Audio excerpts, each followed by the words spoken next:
That's totally an under appreciated form of food within the permaculture community is hunting.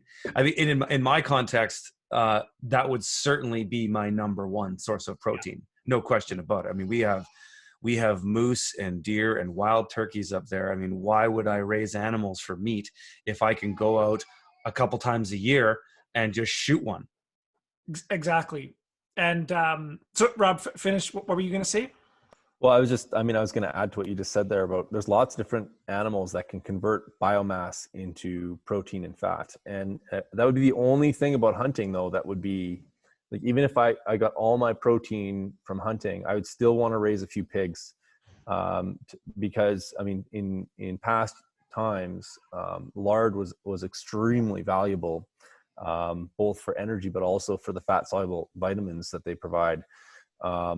And so by all means, go hunt your protein, but you still are going to want something that's going to be able to convert your food scraps into fat. And so pigs or chickens or geese would be examples of that, or ducks even.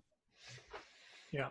And then just one more thing, just to kind of finish off that hunting piece, is hunting doesn't have to be this like passive thing. Like, you can actively, cultivate wild. And I've mentioned both to you, Curtis and Rob. In the States, it's a lot more common. People don't do it up here as much. I don't know why, but there's loads of resources in the United States for how to create wildlife like attractants. And so whether you're hunting, turkeys or, geese or ducks or deer and whitetail or elk or whatever it is, they've done a lot of research in what can you do to bring those animals in at specific times of the year for whatever your hunting season is in your area, and get them to stick around. And so, I mean, one of the simplest thing is putting out a salt lick, having developing an automatic watering system, whether or not you want to have livestock or not, having just an energy-free livestock water that stays ice-free all year round, so that the animals can always come and drink there. Yeah, it's such a simple investment. Or you can put up an automatic feeder that's motion censored, that anytime something walks by, it spits out a little bit of grain.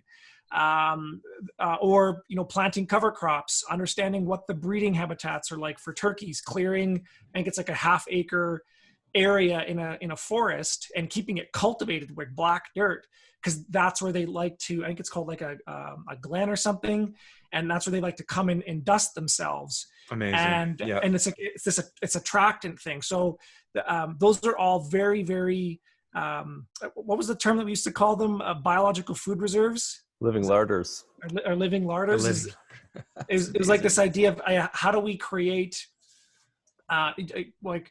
putting in the least amount of effort and then walking away and then letting it get better. So it takes absolutely, putting a salt block in, or putting an energy-free livestock water in, planting, or in my area, one of the things that I'm doing is I'm planting wildlife shrubs. So things like hawthorn, wild crabapple, those are attractants for things like grouse and deer.